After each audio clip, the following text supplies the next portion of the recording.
గంట సింబల్ని యాక్టివేట్ చేసుకోండి ఫ్రెండ్స్. అలా చేయడం వల్ల నేను పెట్టే ప్రతి ఒక్క అప్డేట్ అనేది మీ వరకు ఈజీగా వచ్చేస్తుంది.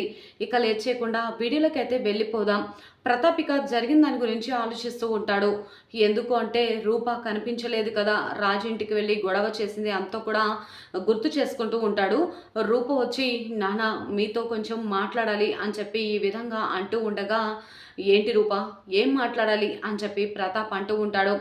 అది నాన్న అని చెప్పి అంటూ ఉంటే, ఏం మాట్లాడాలో చెప్పు రూప అని అనగానే, నాన్న అది అది అని చెప్పేసి సందేహిస్తూ ఉంటే వెంటనే అందరు కూడా వచ్చేస్తారు. నేను కనిపించట్లేదని చెప్పి రాజు ఇంటికి వెళ్ళి గొడవ చేశారా నాన్న అనగానే, ఈ గొడవ చేయకుండా ఎలా ఉంటాడు, అయినా ఆ రాజు కథ నేను తీసుకెళ్ళాడు, అందుకే వాడే తిరిగి మళ్ళీ సేఫ్గా నేను ఇంటికి తీసుకొచ్చాడు రూప అనగానే, అదేంట అలా మాట్లాడతారు అత్తయ్య మీరు, అయినా నేను కనిపించకుండా వెళ్తే రాజుకి దానికి సంబంధం ఏముంటుంది అనగానే, నిన్ను తీసుకెళ్లాల్సిన అవసరం రాజుకు తప్ప మరెవరికి ఉంది రూప అని చెప్పి ఈ విధంగా అంటూ ఉంటుంది విజయాంబిక. ప్రతాప్ అలానే చూస్తూ ఉంటాడు.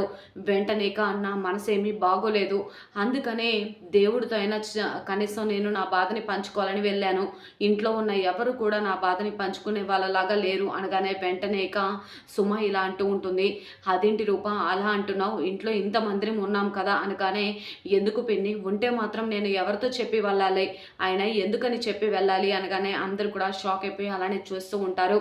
అవును పిన్ని నేను చెప్పేది నిజమే కదా, అక్కడ నన్ను రాజు నుంచి దూరం చేసి ఇంటికి తీసుకొని వస్తుంటే ఒక్కరు కూడా నోరు మెదపలేదు, ఈరోజు నేను కనిపించకుండా వెళ్ళానని చెప్పేసి మీరు రాజు ఇంటికి వెళ్ళి ఎలా గొడవ చేస్తారు నాన్న అని చెప్పేసి రూప ఒక్కొక్క మాట కూడా ప్రతాప్ని అడుగుతూ ఉంటుంది.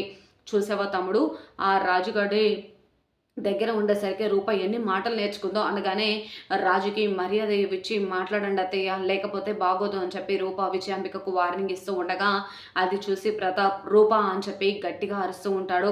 వెంటనే షాక్ అయిపోయి రూప, సారీ నాన్న, మరి రాజుని పట్టుకొని వాడు వీడు అంటుంది అత్తయ్య అనగానే, ఆ ఇంట్లో సంబంధం లేని మనుషుల గురించి మాట్లాడడం ఆపే రూప అనగానే, రాజు నాకు సంబంధం లేని మనిషి ఎలా అవుతాడు నాన్న, ఆయన మీరు అలా ఎలా మాట్లాడతారు అని చెప్పేసి ఈ విధంగా అంటూ ఉంటే, ఏది ఏమైనా సరే నాన్న, రాజుతోనే నా జీవితం పంచుకోవాలని అనుకున్నాను, అందుకే వెళ్ళిపోయాను, కానీ అత్తయ్య మనసు అర్థం చేసుకొని ఇంట్లో వెళ్ళే సమయానికి అత్తయ్య దీపక్ వచ్చి కావాలని ఇదంతా చేశారు.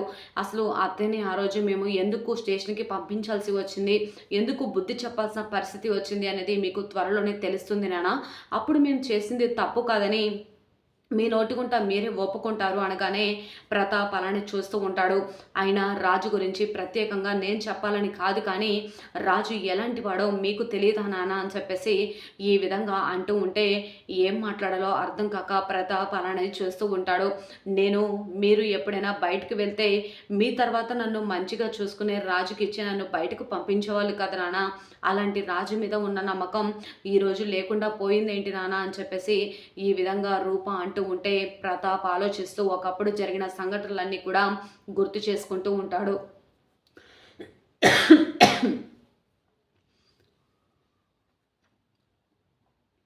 ఇక ప్రతాప్ ఒక్కొక్క సంఘటనని కూడా గుర్తు చేసుకుంటూ ఉంటాడు.